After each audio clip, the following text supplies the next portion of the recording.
后来继续来看高雄有一个高中生有情绪的障碍，已经伫学校失控几啊届咯。顶个月，一个老师阁互这个学生用便当盒啊甲夹，用文具甲上。老师的下头来闹火，有轻微的脑震荡，骹甲手有几啊位来乌青。学校讲，这个学生一出现攻击行为的时阵，就来启动辅导的工作。但是因为无通过特殊教育的鉴定，只会当留伫个原班继续来上课。目前已经申请通过了，会有教师助理员甲学校来辅导。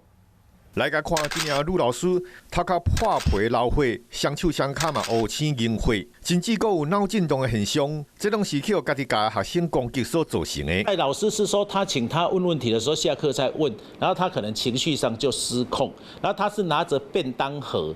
就砸老师，追打老师。那老师因为保护学生，一边撤退的时候，一边被追打。这名学生情绪有障碍，伫学校时阵嘛捌几啊届失控。这一届互攻击的女老师身上有几啊位受伤，毋但着爱等厝休养，阁着爱去看身心科。学校表示相当遗憾，不过因一直有在辅导这名学生。就是有紧急提供了我们一个学习辅导的方案，就是让孩子能够在部分的领域能够先抽出来上课，那也积极的在申请我们的资源中心在协助一些社会技巧。